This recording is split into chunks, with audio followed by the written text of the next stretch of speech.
let's start the interview. Okay, thank you for participating in our interview. So could you introduce yourself briefly? Thank you for your invitation. So I'm Patrick Wibart. I'm a French musician, and I'm originally a tuba player, and I'm still tuba player, especially tenor tuba, like euphonium, and my instrument is a saxhorn, the French euphonium, and I'm specialized also in the old instruments, in the ancestors of the tuba family, especially the serpent, what I play a lot, the serpent, and I play a lot the ophicleide too, and all the, how can I say that, all the ancestors of the modern tuba. For example, few type of old saxhorn, types of old tuba. So it's my specialty. I'm tuba player and specialize in the old brass instrument playing. Okay, thank you. So what kind of instrument is ophicleide? What kind of instruments? So, okay, I just bring you one ophicleide now. Okay. This is an ophicleide. Wow. And ophicleide, it's in fact, the name ophicleide, it's a combination of two words. Ophi means snake, the animal in Old Greek, and kleid with valve. So, so ophicleide means a snake or a serpent with valve. It's a valved serpent. It's very simple. Finally, it's just the evolution of the traditional serpent. You know, the serpent. Yes. Instrument. So the serpent in French, the word serpent, it's the word snake. It's the word for the animal. You know. Yes. So it's very simple. Just because the serpent look like a snake, Yes. serpent. And the ophicleide, it's only just the evolution of the serpent to be more practical and to be more loud and in the sound. And so they use the conicity of the serpent with a key system. So ophicleide is a keyed serpent, in fact. So I think you have just explained it, what kind of instrument it is, and at the same time, I think you have explained its brief history as well. So so you mean that its history is that it has developed from the serpent, right? Exactly. So exactly. in the current music, in the contemporary music, how is ophicleide used? Like in what kind of music is it used? Okay, ophicleide was exactly the evolution of the serpent, and it was the first brass low bass in the orchestra. So after 1820, in every orchestra you had ophicleides to do exactly the same role as the tuba.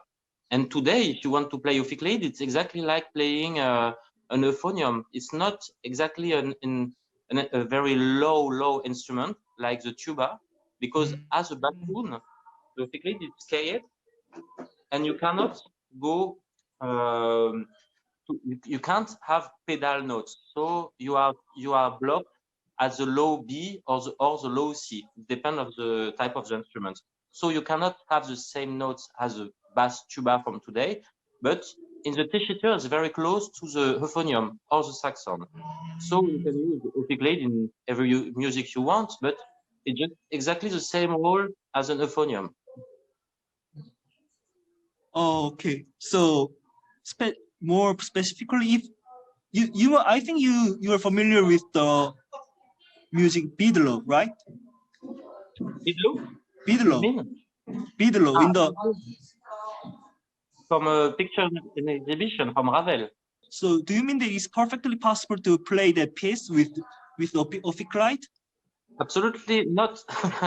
It was not wrote for ophicleide. Bidlo was wrote for the French tuba. Yes. In all, and the opiklide was still disappear when Ravel wrote his orchestration from Mussorgsky of the picture of an exhibition. I can say I can show you exactly the instrument.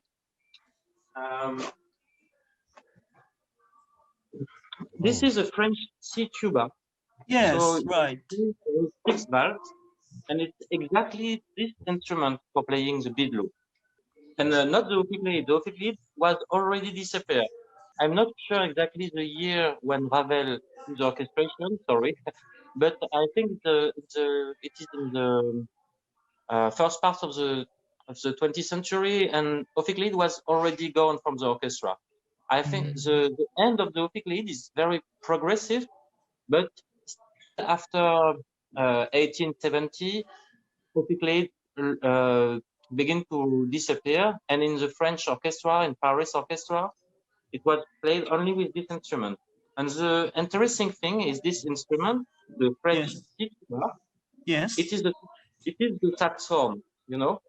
And this instrument was the only bass tuba played in every orchestra in France, still in the after the Second War. And for example, all my teachers in the conservatoire in Paris was playing this instrument. It's not something from the a lot of years. It's very, very recent in France. Still in the 80s, still 30 years ago, people was playing this tuba in orchestra. Not the big bass tuba in F, but only this small tuba. And it was not something from the last century. It was something from my teacher, for example. 30 or 40 years ago, people in France was playing this tuba. Oh, I see.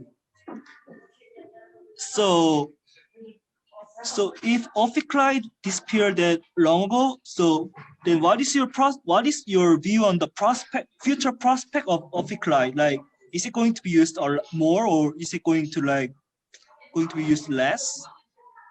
For sure, opiklide will be used more and more, because not necessarily for creation of contemporary music. Possible.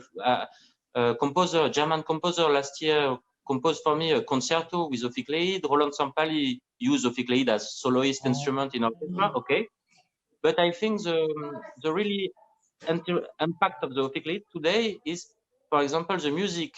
When you play Mendelssohn, when you play a Sommernachttraum, Mendelssohn, when you play still some Verdi opera or French music, Berlioz, a lot of things, the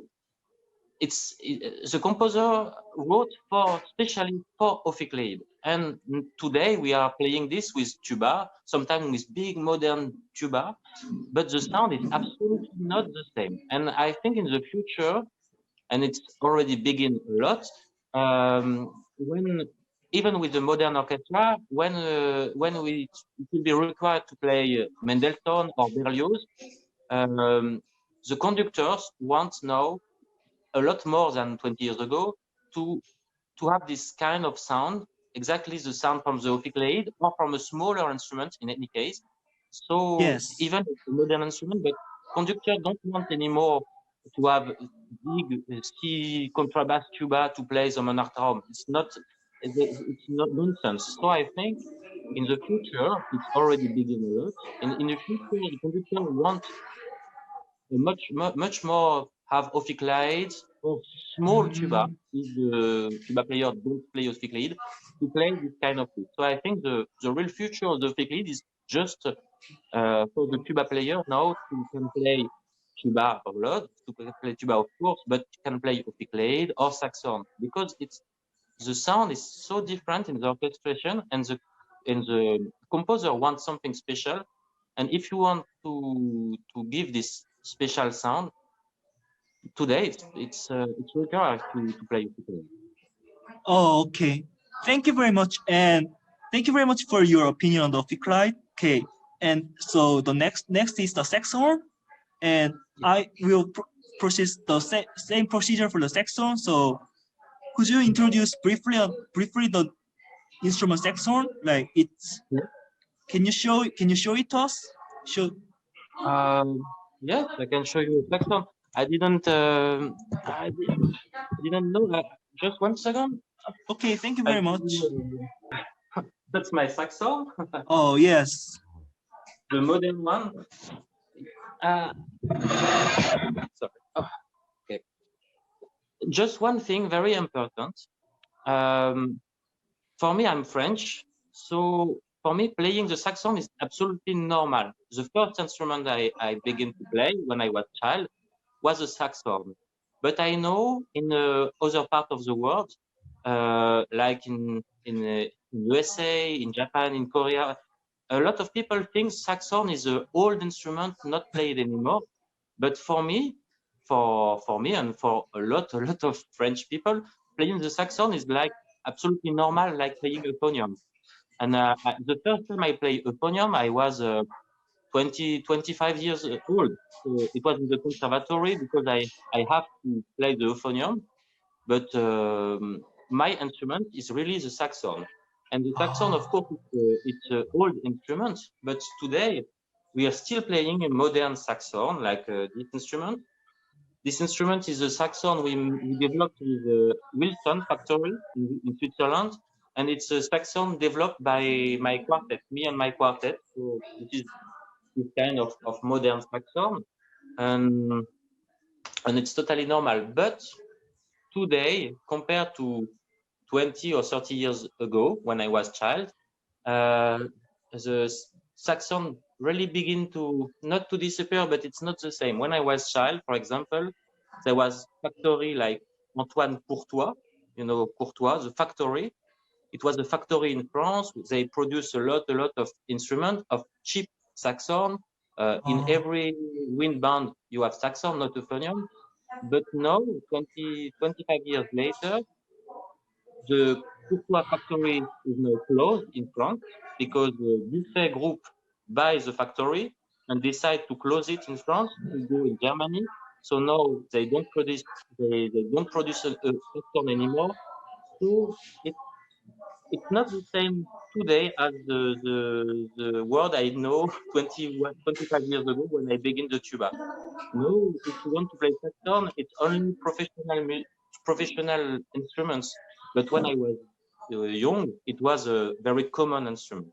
So I think in the future, the French modern saxophone, if nothing changed now, it will disappear, and I will be maybe one of the last and the last people who begin with the saxophone when they was child. But it's not something musical. It's something more economical than musical, and something like a choice they made. So it's it. But maybe I'm one of the last one who begin with playing the saxophone. Is it clear my explanation, or yet you understand my English? Yes, I can understand it. So, so the two more things. So, what do you think is the difference between the euphonium and the saxophone? So I don't have an euphonium here, so I cannot show you an euphonium. But the main difference is the saxophone has a very long lead pipe, you know, here. Yes. With the euphonium, it's very short. It's directly from the mouthpiece here and goes directly to the first valve. With the saxophone, there is a very long lead pipe, and also the saxophone begins with a small lead pipe, like a small trombone. So the air in the saxophone is very direct, absolutely more direct than an euphonium. So you can have a brighter sound, a little bit more like a bass trombone. You can have a brighter sound, and also it's you can have some low register, very clear and very brassy low register. With an euphonium, it's very difficult to have a brassy and loud and clear low register. But with a saxophone, it's made for it. But the problem with the saxophone, with this very long lead pipe and this very clear sound, if you want to play something like an euphonium difficult concerto, for example, if you want to play fantasy symphonic. I don't remember. If you want to play difficult piece, really good from for euphonium with a saxophone, it's more difficult because you cannot have this kind of very easy sound with the rhythm in the high register.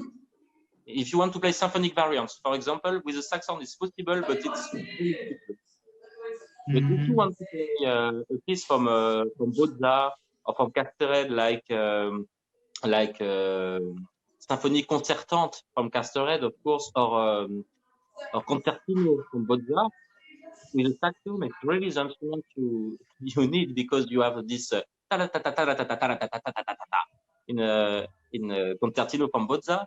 With euphonium, it's really difficult. With saxophone, it's not easy, but it's exactly made for this kind of thing. Okay. And for example, the bidlow, you mean the bidlow at the last question? The bidlow from Ravel is exactly made for this kind of saxophone with this kind of sound. I just want to mention one thing. In the time of Ravel, there wasn't a bass tuba and a saxophone or an euphonium to play the bidlow. It was the same instrument to play the whole part, the whole tuba part. It was only one tuba, and it was not a bass tuba. It was only this kind of C tuba, the saxophone in C. I show you. Yes, the 6/12. Yes, this instrument was the only tuba. They don't need two tuba. It was the tuba played for the bidlow solo, of course, but also for all the score. If you want, I can give you a link for a video from the French National Radio Orchestra. It was in 1957, I think, and you can hear this orchestration with only one tuba player play also the bidlow and also all the parts of orchestra with only this saxophone. I can give you the link if you want. You can add it on the video. Yeah. After the interview, I would be grateful if you send us the link. Okay, the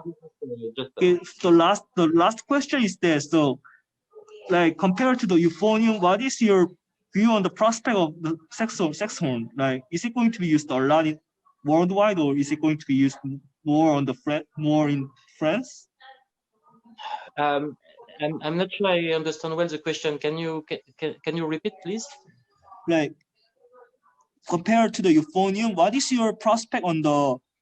What is your view on the prospect of the saxophone? Like, is it going to be used more worldwide, or is it going to be used more just in France? Or what is your opinion? I really don't know, to be really honest.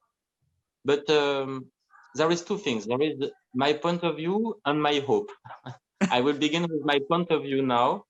I mentioned Roland Sampali before, and it's a good example because Roland Sampali is one of these very famous and very great tuba player, and he speaks a lot about saxophone. He plays the saxophone. He wrote piece for saxophone, and I know from him, when you play some Debussy score, Ravel score, Messiaen score, he say, no, you have to play it with saxophone because it's better for the orchestra. And this kind of point of view from someone so important like Ron Zampali has in fact a lot of impact. And I have a lot of friends now around the world who play the saxophone, this kind of C saxophone, who buy this saxophone in France, and who play this saxophone in orchestra, like there is an association from friends of the saxophone, for example, in Finland. So it's very crazy for my point of view in France, because it was something so French, and now all around the world, some people speaking about saxophone. So this point of view, it's a pretty good. I have good hope because the instrument will be now maybe more played around the world. But in fact, the saxophone word, I know when I was young, it was maybe played only in France, but it was played by everyone in France. And now, 25 years later, in France, it's only played by a few professional musicians like me, like my quartet, like people from my generation or older, but young people in France, because they don't begin with saxon, they begin with euphonium, because there was not anymore saxon for cheapest saxon for students and everything. For the youngest generation than mine, now I'm 30 years old, so I'm not young, but I'm not old now, but I'm not young. So younger generation now play euphonium in France because they begin with euphonium because the factory Courtois was closed, because world changed. So I'm not very.